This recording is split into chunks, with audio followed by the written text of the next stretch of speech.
जय हिंद। मैं Naveen Kumar Singh, director platform education centre private limited Patna. अभी power grid corporation of India limited से specially electrical engineering, electronics engineering और सिविल इंजीनियरिंग में 211 पोस्ट की वैकेंसी आई हुई है। तो आज हमारे साथ इंजीनियर आशीष सर हैं और हम चाहते हैं कि चूँकि 9 जनवरी से इसका 9 दिसंबर से फॉर्म भराया जा रहा है और 31 दिसंबर तक इसका लास्ट डेट है और टेंटेटिव एग्ज़ाम डेट इसका फरवरी में है, फरवरी 2023 में।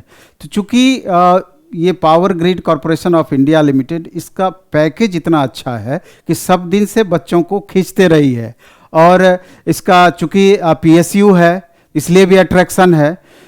जो भी स्टूडेंट लगातार तैयारी करते आ रहे हैं तो बहुत दिन से इस फॉर्म का वो इंतज़ार कर रहे थे और अभी अब समय आ गया है।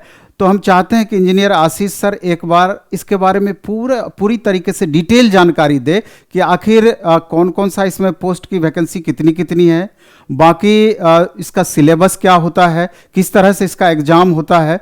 तो हर छोटी छोटी बातों पर, चूँकि इसमें बहुत सारे स्लाइड हैं, आप लोगों को अगर ये फॉर्म भरना है जेई पोस्ट के लिए तो लास्ट तक इस वीडियो को आपको देखना चाहिए। और चूंकि सर इसका एक बैच भी ला रहे हैं फरवरी में, चूंकि इसका एग्ज़ाम होना है तो एक टारगेट बैच भी इसका आना है, ऑनलाइन मोड में भी और ऑफलाइन मोड में भी।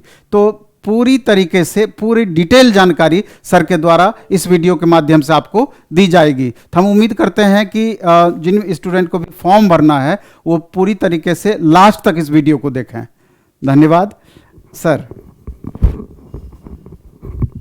जी बहुत बहुत धन्यवाद सर।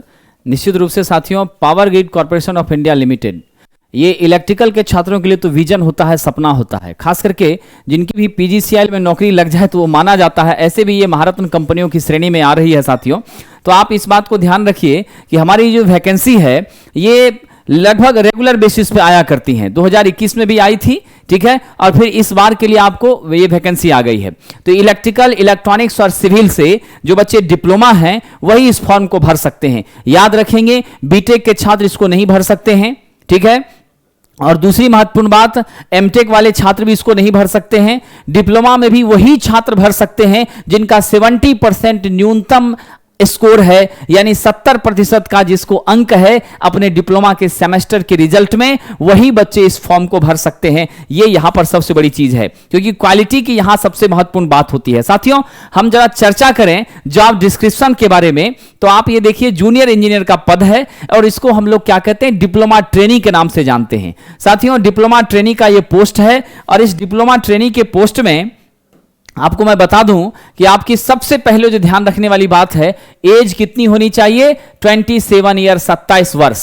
और ये 27 वर्ष का जो उम्र है ये 31 दिसंबर तक कैंडिडेट का निश्चित रूप से आपका हो जाना चाहिए। वही उसी दिन से कंसीडर किया जाएगा 31/12/2022 तक। यानी आपका जन्म यदि 1 जनवरी 1996 से 31 दिसंबर 2004 के बीच हुआ है तो आप जरूर फॉर्म भरने के लिए योग्य हैं। ये 27 वर्ष अनरिजर्व कैटेगरी के छात्रों के लिए निर्धारित किया गया है साथियों, अनरिजर्व कैटेगरी के छात्रों के लिए। ध्यान रखिएगा, इंडक्शन लेवल जो है, यानी आपकी ट्रेनिंग क्या होगी, after completion of 1 ear training, 1 साल की ट्रेनिंग पूरा करने के बाद आपको जो पेमेंट का ग्रेड है वह निश्चित रूप से मिलना शुरू हो जाएगा, इसमें कोई शक नहीं है साथियों।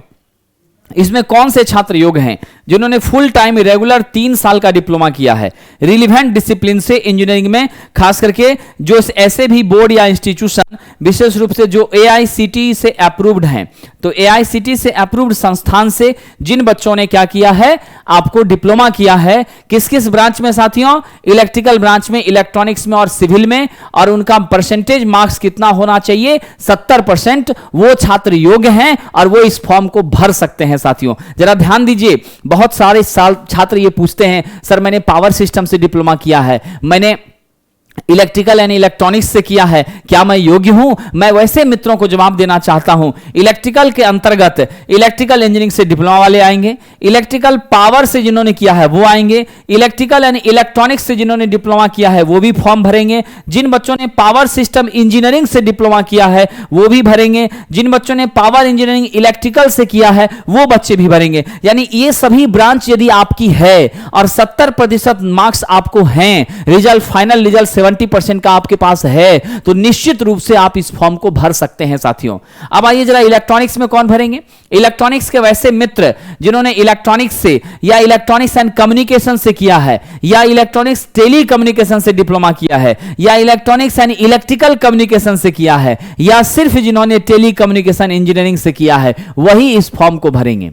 ठीक है, जो लेटरल एंट्री के छात्र हैं जिनका 70% मार्क्स है वो भी इस फॉर्म को भर सकते हैं साथियों। और सिविल वाले बच्चे तो जो सिविल से हैं सिर्फ वही भरेंगे। तो इलेक्ट्रिकल और इलेक्ट्रॉनिक्स में कई सब कैटेगरी हो जाती हैं, इसका आप ध्यान रखिएगा। आइए जरा हम बात करते हैं, यहां देखिए नोटिफिकेशन में स्पष्ट लिख दिया है higher technical qualification like BTech, BE, MTech, ME ये सभी नहीं भर सकते हैं, और without diploma is not allowed. जिनका डिप्लोमा नहीं है वो तो एकदम योग्य नहीं है, और जिनका विथ डिप्लोमा भी है तो वो योग्य हैं। कई वैसे बच्चे होते हैं जो डिप्लोमा भी कर चुके हैं अब बीटेक भी कर चुके हैं, तो वैसे बच्चे डिप्लोमा के बेस पर इस फॉर्म को भर दीजिए। ठीक है, इसमें आप ध्यान रखिएगा। और डिस्टेंस मोड से जिनका एजुकेशन है वो भी योग्य नहीं है। अब आइए देखते हैं सीटें कितनी है। एक सबसे महत्वपूर्ण बात मैं बता दूं आपको कि यदि आप इस एग्जाम का एक ही सिटिंग होगी, एक ही सेशन होगा, एक ही दिन परीक्षा होगी, समझ गए?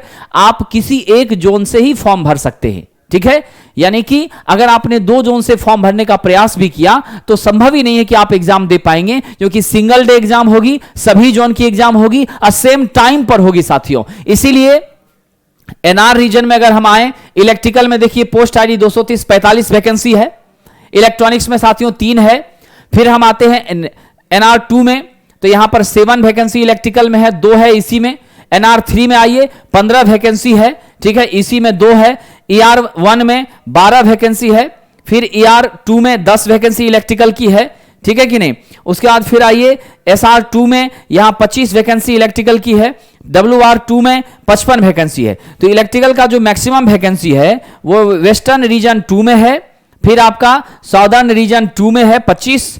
फिर आइए तो हम यहां पर देखते हैं नॉर्दर्न रीजन में भी 15 है, फिर आपका एनआर 1 में साहब 45 है, 45 है। ठीक है, तो टोटल जो पोस्ट है सिविल और इलेक्ट्रॉनिक्स मिला करके 211 हैं, लेकिन ज्यादा पद किसके हैं साथियों? ज्यादा पद इलेक्ट्रिकल के हैं, उसके बाद आपको सिविल का है, और देन सबसे कम पोस्ट किसका है? इलेक्ट्रॉनिक्स का है। ये भी ध्यान रखिएगा। तो आप सभी लोगों से मेरी सलाह होगी, जिस रीजन में पोस्ट की संख्या ठीक ठाक है आप अपने सुटेबिलिटी के हिसाब से वहां के लिए अप्लाई कर दीजिए। सबसे नंबर 1 पे एनआर आ रहा है, और फिर आपका नंबर 2 55 के साथ में नंबर 1 पे आ रहा है डब्ल्यूआर 2 वेस्टर्न रीजन 2, और आपके नंबर 2 पे आ रहा है नॉर्दर्न रीजन 1, यानी 45 और 55 यहां हो गया। फिर साउदर्न रीजन है, फिर आपका ईस्टर्न रीजन है 12 के साथ, फिर नॉर्दर्न रीजन है 15 के साथ। तो आप इसी में सीनियरिटी ऑर्डर को देखते हुए अपने हिसाब से कर लीजिए। और दूसरी बात मैं बता दूं, रीजन जिस भी हिसाब से सेट होता है स्टेट वाइज या फिर प्लेस वाइज, अब वो तो मैं चर्चा करूंगा, लेकिन एक बात को आप समझ लीजिए कि आप कभी भी इस बात को ध्यान में रखेंगे कि हम एक ही जोन से फॉर्म भरेंगे, पहली चीज। और दूसरी चीज आप ये ध्यान रखिए कि आपकी पोस्टिंग वगैरह भी उसी जोन में हुआ करेगी। ठीक है, ये 2 बातें आप हमेशा ध्यान में रखिएगा। ठीक है साथियों, चलिए तो हम आगे बढ़ते हैं। और आरक्षण की जहां तक बात है तो इसमें कोई भी स्टेट वाइज आरक्षण नहीं है, लोकल रोस्टर पर कोई आरक्षण नहीं है। सारा आरक्षण कैसा है? हॉरिजॉन्टल है, यानी वो आपको सेंट्रल रिजर्वेशन का ही बेनिफिट मिलेगा। आइए कंपनसेशन पे बात करें, बड़ा इंटरेस्टिंग मुद्दा है। देखिए जब तक आपकी ट्रेनिंग है, ऐसे भी पावर ग्रिड अट्रैक्टिव पैकेज देने के लिए बहुत ही फेमस रहा है। तो शुरुआत में यह 27,500 पर मंथ देगा स्टाइपेंड। कहां? स्पष्ट लिखा है 1 ईयर ट्रेनिंग, 1 साल की ट्रेनिंग के दौरान। जैसे ट्रेनिंग कंप्लीट होगी candidate will be absorbed as junior engineer grade 4। कैसे माना जाएगा? ग्रेड 4 में वो कंसीडर किया जाएगा और वो एज ए जेई पोस्टिंग हो जाएगी। उसके बाद जो उसकी सैलरी है सुपरवाइजरी कैटेगरी में आने के बाद 25,000, 3%, 1,17,500 आईडीए में, यानी सैलरी पैकेज काफी हैंडसम हो जाएगा साथियों। ठीक है, मैंने कहा था ना अनरिजर्व के लिए 27 साल है, अनरिजर्व के लिए 27 साल है। जो ओबीसी के नॉन क्रीमिलियर के कैंडिडेट हैं, ध्यान रखिएगा, ओबीसी एनसीएल, ओबीसी क्रीमिलियर को भी जनरल में माना जाएगा, तो ओबीसी एनसीएल को 3 साल का यानी 30 साल यदि उम्र होगा तो भर सकते हैं। एससी एसटी को 5 साल का यानी 32 होगा तो भर सकते हैं। जो पीडब्ल्यूबीडी कैंडिडेट हैं उनको 10 साल का, ठीक है, और जो एक्स सर्विसमैन हैं या जो जम्मू कश्मीर डोमिसाइल के हैं या विक्टिम्स हैं राइट के, उनको as per the government of India उसके हिसाब से उनका एज का है, यानी उसको बहुत ज्यादा बेनिफिट्स है साथियों। तो ये तो एज की बात हो गई। अब सिलेक्शन प्रोसेस पे हम चलते हैं, तो दो स्टेप्स हैं आपके।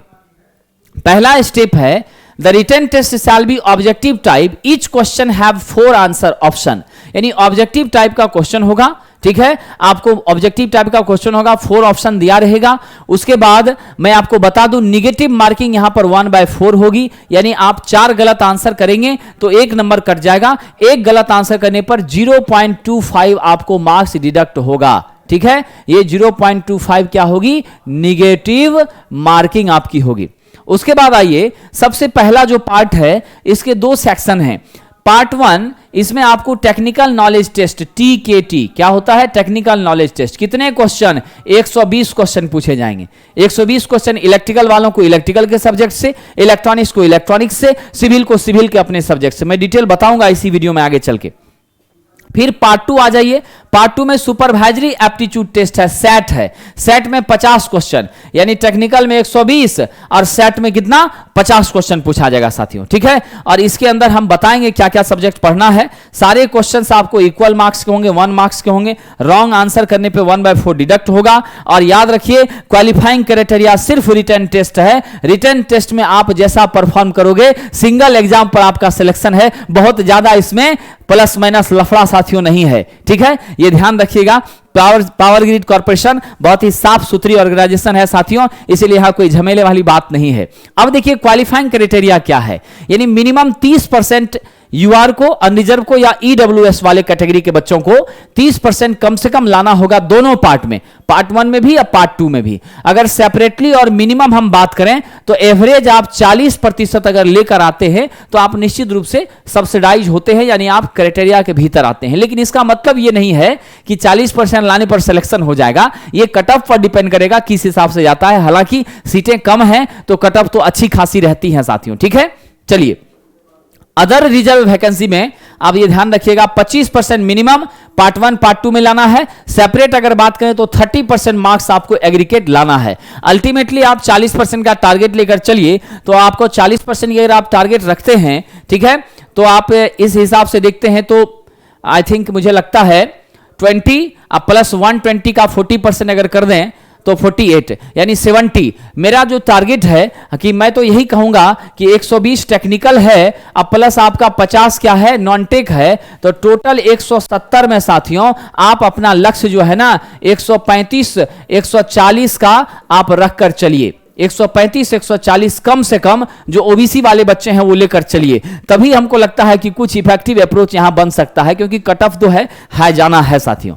अब एक छोटी सी जानकारी आपको दे दें, पावर ग्रिड और रेलवे जेई वगैरह को ध्यान में रखते हुए, आगामी सारी वैकेंसियों को ध्यान में रखते हुए हमारी एक फाउंडेशन बैचेज जो है वो तो स्टार्ट हो ही रही हैं, लेकिन हम टारगेट बैच भी इसके लिए ला रहे हैं साथियों। तो आप जरूर हमसे जुड़ सकते हैं, इलेक्ट्रिकल इलेक्ट्रॉनिक्स वाले बच्चे, जिसमें हम स्टडी मटेरियल प्रदान करेंगे। ऑनलाइन में हमारी फी 1999 रुपए होगी, ऑफलाइन में 7500 होगी साथियों, ठीक है। और साथ ही साथ 3 से 5 PM के बीच में क्लासेस चल रही हैं और मंडे टू फ्राइडे चलती है, सैटरडे संडे में भी ये क्लासेस होंगी। द प्लेटफॉर्म ऐप के माध्यम से आप हमसे जुड़ सकते हैं, हमारी क्लासेस से आप कम्युनिकेट हो सकते हैं, ठीक है। अब यहां पर थोड़ी सी बात है, एप्लीकेशन फी कितना होता है, बड़ा ये रहता है इंफॉर्मेशन लोगों के लिए कि क्या होता है। 300 रुपए आपको फॉर्म की फी देनी होगी साथियों, ठीक है। क्या होगी, 300 रुपए फॉर्म की फी देनी होगी और बाकी आप पेमेंट जो है ऑनलाइन भी कर सकते हैं, इसमें कोई दिक्कत नहीं है। powergrid.in www.powergrid.in ये वेबसाइट पे जाकर के आप बड़ी आसानी से फॉर्म को फिल कर सकते हैं, ये ध्यान रखिएगा, ठीक है। और साथियों आप फॉर्म भरते समय बहुत ही सावधानी से फॉर्म भरिए, क्योंकि आपके डाटा डिटेल अगर गलत होंगे तो बाद में आपको कठिनाई हो सकती है सिलेक्शन के बाद भी। ठीक है, अब हम चर्चा करने वाले हैं टेक्निकल नॉलेज टेस्ट टीकेटी में आपको किन किन चैप्टर से इलेक्ट्रिकल वालों को पढ़ना है।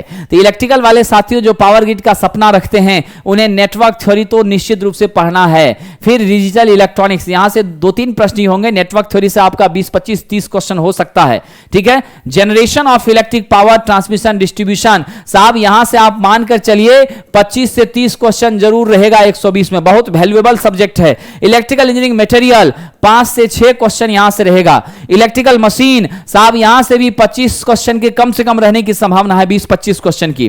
पावर इलेक्ट्रॉनिक्स बड़ा वैल्यूएबल है, 8 से 10 क्वेश्चन इससे रह सकता है। ड्राइव भी इसी के अंदर हमने ज्वाइन कर दिया। माइक्रो प्रोसेसर से 2-3 क्वेश्चन होगा साथियों। ठीक है, आपकी एनालॉग सर्किट यहां से 5 से 6 क्वेश्चन की पॉसिबिलिटी बनती है। इलेक्ट्रिकल मेजरमेंट बड़ा इंपॉर्टेंट है, यहां से भी 10 से 15 क्वेश्चन की संभावना आपकी बनती है। फिर अगर हम बात करें कंट्रोल सिस्टम, तो इसका भी महत्व होता है, 7 से 8 क्वेश्चन यहां से रह सकता है। अल्टीमेटली आपका जो मेजर सब्जेक्ट हो गया, नेटवर्क हो गया, इलेक्ट्रिकल पावर सिस्टम हो गया, आपकी मशीन हो गई, फिर आपका पावर इलेक्ट्रॉनिक्स हो गया, मेजरमेंट हो गया, एनालॉग हो गया, और आपकी जो है कंट्रोल सिस्टम हो गई। मोस्टली इन चैप्टर्स को आप ज्यादा, इन सब्जेक्ट्स को आप विशेष मेहनत करके पढ़ते हैं, और खास करके अब आपको क्या करना है, रिवीजन करना है। ठीक है, बेसिक कंसेप्ट को तो देखना ही है, रिवीजन करना। हालांकि इसके क्वेश्चन बहुत टफ नहीं होते हैं, ये ध्यान रखिएगा। ऐसा नहीं है कि न्यूमेरिकल बहुत ज्यादा पूछता है, क्वेश्चन इसके मॉडरेट लेवल के होते हैं, इसी वजह से कट ऑफ थोड़ी सी क्या हो जाती है, हाई हो जाती है, अधिक हो जाती है साथियों, ये ध्यान रखिएगा। अब हम बात करते हैं 120 तो आपने देख लिया, 120 में आपको लक्ष्य रखना है कि कम से कम हम 80 to 90 के आसपास पहुंचे। 80-90 नंबर का आप टारगेट वहां पर जरूर रख लीजिए। ठीक है, तभी जाकर के आप नॉन-टेक में थोड़ा अच्छा करेंगे तो आपकी पॉसिबिलिटी बन जाएगी। नॉन-टेक में इंग्लिश है साथियों, इसमें कंप्रीहेंशन बहुत महत्वपूर्ण रखता है। ठीक है, याद रखिएगा, रीडिंग कंप्रीहेंशन, यहां से काफी प्रश्न होते हैं। टोटल इंग्लिश से जो पिछले बार क्वेश्चन पूछा गया है, 15 क्वेश्चन पूछा गया है, 15 एंटोनिम है, सिनोनिम है, वन वर्ड सब्स्टिट्यूशन है, कंप्रीहेंशन से आपके क्वेश्चंस होते हैं, फिर आपका क्लोज टेस्ट है और फिल इन द ब्लैंक्स है। तो ये आपके 6 टॉपिक हैं, बस इसी 6 पे फोकस करिए और आपको 15 क्वेश्चन यहां से पूछे जाएंगे इंग्लिश में, जो कि बहुत भारी, बहुत भास्ट टॉपिक नहीं है। आप कोशिश करेंगे तो समय भले कम है लेकिन आप सफल जरूर हो जाएंगे साथियों। दूसरा आपका क्वांटिटिव एप्टीट्यूड है। क्वांटिटिव एप्टीट्यूड से भी आप यहां ध्यान दीजिएगा, क्वांटिटिव एप्टीट्यूड से भी हमारे जो प्रश्न पूछे जाते हैं वो लगभग 20 प्रश्न होते हैं। क्वांटिटिव एप्टीट्यूड से 20 क्वेश्चन होते हैं। 50 मैंने कहा था ना, सुपरवाइजरी एप्टीट्यूड सेट में कितना 50 पूछता है, तो 15 आपका पूछता है साथियों इंग्लिश से। ठीक है, अब 15 पूछता है आपका रीजनिंग से, 15 कहां से, रीजनिंग से, और आपको 20 क्वेश्चन पूछता है क्वांटिटिव एप्टीट्यूड से। तो ये बड़ा वैल्यूएबल है। आर.एस. अग्रवाल की जो बुक होती है उसको फॉलो करिए, उसी स्टैंडर्ड के क्वेश्चन हुआ करते हैं, ऐसे आप लोग प्रैक्टिस करते ही हैं। तो आपका percentage, average, ratio, problem on age, profit and loss, discount, time and work, time speed distance, quadratic equation, indices and surds, mensuration and geometry, data interpretation, इन सभी चैप्टर से आपको अप्रोक्सीमेटली 20 क्वेश्चंस आएगा साथियों, ये ध्यान रखिएगा। कितने क्वेश्चन, 20 क्वेश्चन। चलिए, और हम आपको बता दें कि अगर आप चाहते हैं कि हम क्वेश्चन की प्रैक्टिस किया करें ताकि आपके आगामी जेई के लिए आपका बेहतर परफॉर्मेंस हो, तो हम आपके लिए जेई के लिए जूनियर इंजीनियर प्रैक्टिस बैच हमारी चला करती हैं, जो कि आपको 1 ईयर की वैलिडिटी पर होती है, जिसमें 3000 से ज्यादा प्रश्नों का हम संकलन आपके बीच रखेंगे और आपको लाइव वीडियो भी मिलेगी। ऑफलाइन भी यह टेस्ट हुआ करती है 2 से 3 PM के बीच में। ठीक है, और ऑनलाइन भी यही समय है 2 से 3 PM। 799 रुपए इसका फी है, 1 ईयर की वैलिडिटी, 3000 प्लस क्वेश्चन। ठीक है, और ये आपको लगभग बाइलिंगुअल और आपकी सिंगल हमारी इंग्लिश में तो हुआ ही करती हैं। सारे डिस्कशन, सारी एक्सप्लेनेशन आपकी हिंदी में होंगी, बाकी समझाने के तरीके में आपको हिंदी का भी प्रयोग किया जाएगा। We are always follow English language for JE. Okay साथियों, ये ध्यान रखिएगा। तो ये टेस्ट सिर्फ आपको यहां फायदा नहीं पहुंचाएगा, एसएससी हो, आरआरबी हो, डीआरडीओ हो, इसरो हो, डीएमआरसी, यूपीपीसीएल, स्टेट जेई हो, सारे तरह के एग्जाम में यह बेनिफिट पहुंचाने वाला है साथियों। अब हम जरा रीजनिंग की भी चर्चा कर लें, ये बड़ा इंटरेस्टिंग टॉपिक है रीजनिंग। तो मैंने कहा था रीजनिंग से कितने क्वेश्चन, आपको 15 क्वेश्चन रीजनिंग से पूछे जाते हैं। ठीक है, तो जिसमें आपका टॉपिक है cube and dice, analogy, series, direction and distance, non verbal reasoning, clock and calendar, coding decoding, syllogism और ब्लड रिलेशन। यानी आप देख लिए मैंने क्या कहा, आपके मेजर सब्जेक्ट्स थे इलेक्ट्रिकल इंजीनियरिंग के, वहां से 120 क्वेश्चन, फिर आपका रीजनिंग से 15 क्वेश्चन, फिर इंग्लिश से 15 क्वेश्चन, और फिर आपको क्वांटिटेटिव एप्टीट्यूड से 20 क्वेश्चन। तो टोटल 50 क्वेश्चन है आपको सेट में, ठीक है, सुपरवाइजरी एप्टीट्यूड टेस्ट में। और आपको 120 क्वेश्चन कहां पर है साथियों, तो वो आपको टेक्निकल स्किल में इलेक्ट्रिकल इंजीनियरिंग के अपने सब्जेक्ट्स में हैं। तो इसलिए आप ध्यान रखिएगा, मुझे पूरा विश्वास है आप इसी ऑर्डर पे फॉलो करिए। हमारी जितनी सहयोग आपको मिलनी चाहिए हम बिल्कुल आपको सहयोग करेंगे, और आप सभी के उज्जवल भविष्य की कामना के साथ आपसे विदा लेता हूं। और आप सब लोग फॉर्म भरिए, क्योंकि पावर ग्रिड का मौका छोड़ना नहीं चाहिए, क्योंकि यह मौका बार बार मिलता नहीं है। और आरआरबी जेईई की वैकेंसी भी जरूर आएगी, थोड़ा वक्त लग रहा है अलग बात है, लेकिन जब भी आएगी आप तैयारी अभी से करके रखो, ताकि जब वैकेंसी आए तो आपको मौका ना रहे, आपको चिंता ना रहे, आपको अफसोस ना रहे, आप निश्चित सेलेक्ट हो जाएं। बहुत बहुत धन्यवाद, आपका जीवन शुभ हो और आपके लिए उज्जवल भविष्य की हार्दिक शुभकामनाएं।